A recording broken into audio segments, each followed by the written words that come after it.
Hi friends, welcome to Pushpa's life. இன்றைக்கி இந்த வீடியோவில் சண்டே எடுத்த விலாக் தாங்க.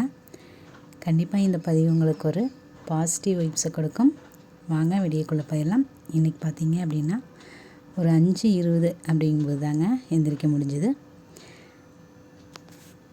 நேற்று பார்த்தீங்க அப்படின்னா ஒரு 3:50 அப்படிங்கும்போது எந்திரிச்சு 4:50 அப்படிங்கும்போது தீபம் ஏற்ற ஆரம்பிச்சிட்டேங்க. இன்றைக்கி பார்த்தீங்க அப்படின்னா 5:20 அப்படிங்கும்போது தாங்க எந்திரிக்க முடிஞ்சுது. அதுக்கப்புறம் நம்மளோட இயற்கை அழகையெல்லாம் கொஞ்சம் ரசிச்சுட்டு இருந்தேங்க. செம்பருத்தி பூ அவ்வளோ ஒரு அழகாக இருந்தது. மழை பார்த்தீங்க அப்படின்னா அந்த ஒரு வாரமாகவே தூறிக்கிட்டே தாங்க இருக்குது. அதனால் பார்த்திங்கன்னா நம்ம வீடு ஊட்டியில் இருக்கிற மாதிரியே ஒரு ஃபீலிங்காக இருந்தது. பார்க்குறதுக்குமே அவ்வளோ ஒரு அழகாக இருந்தது. என்ன வீட்டை விட்டு மட்டும் வெளியே வர முடியல, மற்றபடி மழையை ரசிச்சுட்டு தாங்க இருந்தோம். வெளியில் கோலமும் போட முடியல. எங்கள் ஊர்லையெல்லாம் பார்த்தீங்க அப்படின்னா மழை வந்துருச்சு அப்படின்னா அவ்வளோ ஒரு சந்தோஷப்படுவாங்க. ஏன்னா வெளியில் வாசல்லாம் தெளிக்க வேண்டியதில்லை, மழையே எல்லாம் தெளிச்சிரும் அப்படிங்கிற மாதிரி எல்லாருமே அப்படி பேசிக்குவோங்க. அதுக்கப்புறம் பார்த்திங்கன்னா ஃப்ரெஷ்அப் ஆகிட்டு வந்துட்டு சரி உள்ளுக்குள்ளே கோலம் போட்டுட்டு அதுக்கப்புறம் தீபம்லாம் ஏற்றிக்கலாம் அப்படின்னு சொல்லிட்டு தாங்க செஞ்சிட்ருந்தேன். இன்றைக்கி பார்த்திங்க அப்படின்னா ஒரு ஃபங்க்ஷனுக்காக ஊருக்கு போக வேண்டிய வேலை இருந்துச்சுங்க. அதனால் தீபம் ஏற்றுறது மட்டும்தான் இன்றைக்கி நம்மளோட வீடியோஸில் இருக்கும். அங்கேயுமே போய் நான் வீடியோஸ் எதுவுமே எடுக்க முடியலைங்க. நானும் பாப்பாவும் தான் போயிருந்தோம். இவங்க யாரும் வரல அப்படிங்கிறதுனால வீடியோஸ் எதுவுமே எடுக்க முடியல. ஒரு பூஜை வீடியோஸ் மட்டும்தாங்க இருக்கும்.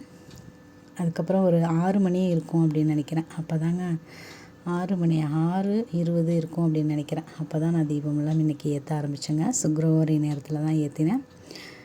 இருந்தாலுமே டெய்லியும் இந்த தீப ஒளியை ஏற்றும் போதும் சரி, பார்க்கும்போதும் சரி அவ்வளோ ஒரு பாசிட்டிவ் வைப்ஸ் கிடச்சிட்டு தாங்க இருக்குது. நேரம் தவறிட்டோம் அப்படிங்கிறதுக்காக இதை நம்ம மிஸ் பண்ணணும் அப்படிங்கிற ஒரு அவசியம் இல்லை அப்படின்னு நான் நம்புகிறேன். அதுக்கப்புறம் பார்த்திங்கன்னா பூ வைக்காமையே நான் வந்து தீபம் ஏற்றிட்டு இருந்தேன். அதனால் பூ வச்சுட்டு அதுக்கப்புறம் தீப ஒளியை பிரபஞ்சத்துக்கெல்லாம் காட்டிக்கலாம் அப்படின்னு தாங்க செஞ்சுட்ருந்தேன். சரி, அதுக்கு முன்னாடி பூ கொஞ்சம் பறிச்சுக்கலாம் அப்படின்ட்டு பூவெல்லாம் பறிச்சுட்டு இருந்தேங்க. பாருங்கள் எப்படி விரிஞ்சிருச்சு அப்படின்ட்டு. நல்லாவே விடிஞ்சிருச்சு. ஒரு 6:20 இருக்குமே அப்படின்னே நினைக்கிறேன். பூவெல்லாம் அவ்வளோ ஒரு அழகாக பூத்திருந்ததுங்க. அதை தான் பறிச்சிட்ருக்கிறேன். அதுக்கப்புறம் பார்த்திங்கன்னா ஒரு 9:30 இருக்கும் அப்படின்னு நினைக்கிறேன். பூஜை வேலைகள்லாம் முடிச்சுட்டு பாப்பாவையெல்லாம் கிளப்பி விட்டுட்டு தம்பியும் வரலைன்னு சொல்லிட்டான். இங்கே அவனோட ஃப்ரெண்ட்ஸ் எல்லாம் இங்கே இருக்குங்காட்டிக்கு நான் இங்கேயே இருக்கிறேம்மா அப்படின்னு சொல்லிட்டான். அவங்க அப்பாவும் வரலேன்ட்டார். அதனால் நாங்கள் தாங்க கிளம்பியிருந்தோம். அங்கே ஒரு ஃபங்க்ஷன், சீருன்னு சொல்லுவாங்கள்ல, அந்த மாதிரி ஒரு ஃபங்க்ஷனுக்கு தான் போயிருந்தேன் எங்கள் ஊரில். அப்படியே அந்த ஃபங்க்ஷனை முடிச்சுட்டு அங்கே வந்து கறி விருந்து தான் போட்டிருந்தாங்க. நல்லா சாப்பிட்டு அதுக்கப்புறம் பார்த்திங்கன்னா அம்மாவை பார்க்க போயிருந்தாங்க. அம்மா பார்த்திங்க அப்படின்னா உடம்பு கொஞ்சம் சரியில்லை. எழுந்திரிச்சு நடக்கிறது மட்டும் இருக்கிறாங்க, மற்றபடி வெளியே எங்கேயும் வர்றதில்ல. அதனால்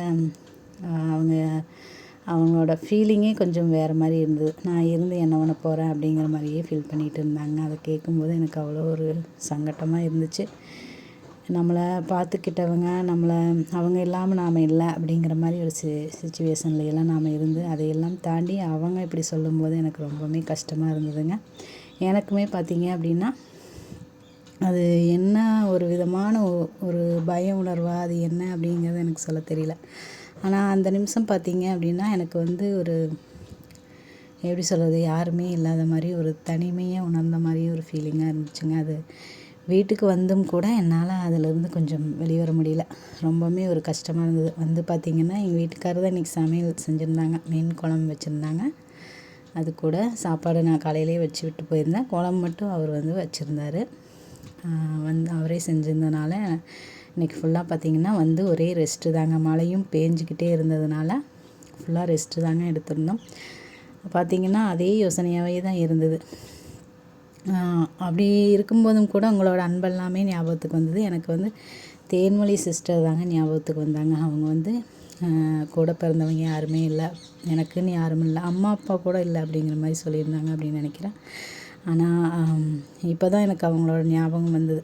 நம்மளுக்குன்னு இருக்காங்க ஒரு மாமா அந்த மாதிரி, அம்மா அந்த மாதிரியெல்லாம் இருந்தாலுமே இந்த உணர்வு ஒரு தனியாக இருக்கிற மாதிரி ஒரு உணர்வு வரும்போது எவ்வளோ ஒரு கொடுமையாக இருக்குது. ஆனால் யாருமே இல்லைங்கும்போது அவங்க எவ்வளோ ஒரு சிரமத்தில் இருப்பாங்க அப்படிங்கிற மாதிரி அவங்கள நினச்சிக்கிட்டேங்க. அதுக்கு தகுந்த மாதிரியே இன்றைக்கி பார்த்தீங்க அப்படின்னா ஒரு இசை நிகழ்ச்சி நடந்துகிட்டு இருந்தது தொலைக்காட்சியில், உங்களுக்கு தெரிஞ்சிருக்கும் அப்படின்னு நினைக்கிறேன்.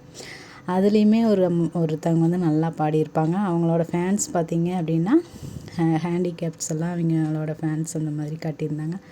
அவங்களுமே ஒரு சிச்சுவேஷனில் நம்ம எதுக்காக இருக்கிறோம் அப்படியெல்லாம் கூட நாங்கள் யோசிச்சுருக்குறோம். ஆனால் இவங்க இவ்வளோ பிரச்சனைகளை தாண்டி அவங்க வீட்டுக்காரரை இழந்து அவங்க தான் நம்ம குழந்தைக்கு எதுவும் சேர்த்து வைக்காமல் போயிட்டாங்க. ஆனால் நம்மளாவது நம்ம குழந்தைக்கு சேர்த்து வைக்கணும் அப்படிங்கிறதுக்காக நான் போராடி வந்துட்டுருக்குறேன் அப்படிங்கிற மாதிரி அந்த பாடுறவங்க ஒரு சிங்கர் வந்து சொல்லியிருப்பாங்க. அதை வந்து இன்ஸ்பிரேஷனாக எடுத்துகிட்டு அவ்வளோ பேர்ஸ் வந்து சொல்லியிருப்பாங்க. அதையெல்லாம் காட்டியிருந்தாங்க நேற்று. நீங்களுமே பார்த்துருப்பீங்க அப்படின்னு நினைக்கிறேன்.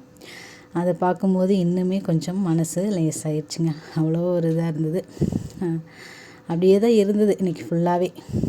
எனக்கு உங்கள் ஞாபகமெல்லாம் கூட வந்தது. நம்மளை நேசிக்கிறவங்க எவ்வளவோ பேர் இருக்காங்க அப்படின்னலாம் யோசனை வந்தது. இருந்தாலுமே அது ஒரு விதமான உணர்வு. அதை தாண்டி தான் எல்லாருமே வந்திருப்பீங்க அப்படின்னு நினைக்கிறேன். இதுவுமே ஏதாவது ஒரு காரணத்துக்காக இருக்கும் அப்படிங்கிறது எனக்கு அப்போ தோணலைங்க. காலையில் எழுந்தோன்னையும் பார்த்தீங்கன்னா எந்த ஒரு வேலையுமே நேற்று மீன் குழம்பு செஞ்சதுனால அந்த வீடெல்லாம் க்ளீன் பண்ணுறதோ எதுவுமே நான் செய்யலை. ஒரு நாள் செய்யாமல் விட்டால் தான் என்ன அப்படிங்கிற மாதிரி, நாளைக்கு தீபமெல்லாம் ஏற்றுனா என்ன அந்த மாதிரியெல்லாம் மைண்டு போயிடுச்சுங்க. அதுக்கப்புறம் பார்த்திங்கன்னா அப்படி தான் இருந்துச்சு. காலையில் இந்த சாமி கும்பிடும்போது இருந்த அந்த ஹாப்பினஸும் உங்கள் எல்லாத்துக்குமாகவே தான் நான் எப்போவுமே வேண்டிக்கிறது. எனக்காகவும் சரி, எனக்கு எப்போவுமே தூய்மையான ஒரு மனசும் அதுக்கப்புறம் விழிப்புணர்வும் வேணும் அப்படின்னு கேட்டுக்குவேன். உங்கள் எல்லாத்துக்குமே எனக்கு கிடைச்ச இந்த வாய்ப்பு உங்கள் எல்லாத்துக்குமே கிடைக்கணும் அப்படின்னு வேண்டிக்குவேன். எல்லாத்தோட வாழ்க்கையிலையுமே ஒரு ஆரோக்கியமும் சந்தோஷமும் நினச்சிருக்கணும். ஏன்னா நம்ம உடம்பு ஆரோக்கியமாக இருந்துச்சு அப்படி இருந்தால் மட்டும்தான் நம்ம எல்லா விதமான சந்தோஷங்களையுமே அனுபவிக்க முடியும். நாம் மற்றவங்களுக்கு ஏதாவது ஹெல்ப் பண்ணணும் அப்படின்னு நினச்சா கூட நம்ம நல்லா இருந்தால் மட்டும்தான் ஹெல்ப் பண்ண முடியும், இல்லைங்களா? இன்றைக்கி பார்த்திங்கன்னா இப்படி ஒரு உணர்வாக தான் இருந்தது.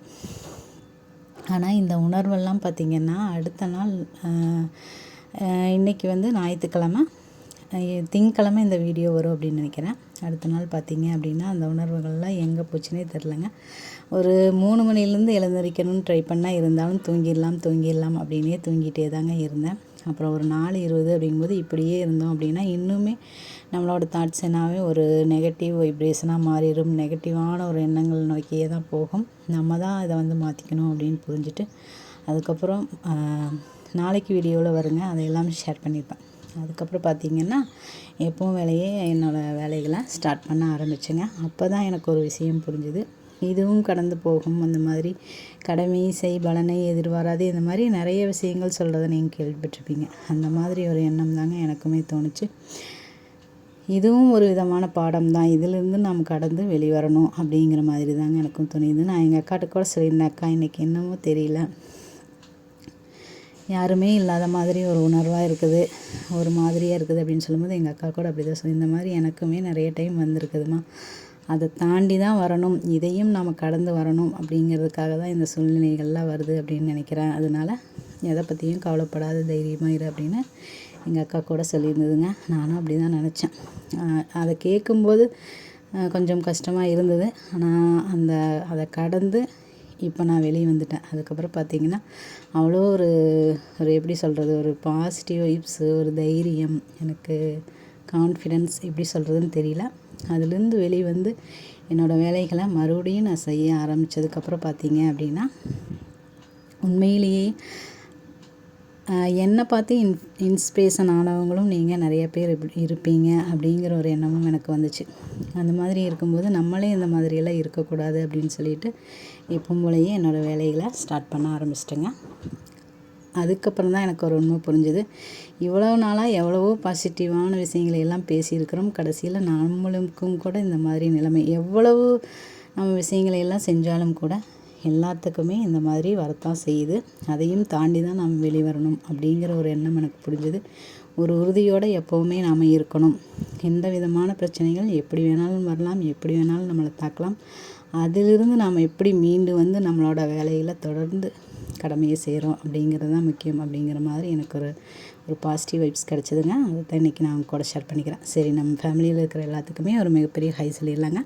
High Anitha sister, hi Pushpathi sister, hi Sheela sister, hi Malathi sister, hi Radha sister, hi Aarthi sister, hi Abi sister, hi விஜயக்கா, ஹாய் ராஜியக்கா, ஹாய் லதாக்கா, ஹாய் வாசி தங்கச்சி, உடன்பிறப்பே, தேன்மொழி, எல்லாத்தையுமே சொல்லிட்டேன் அப்படின்னு நினைக்கிறேன்.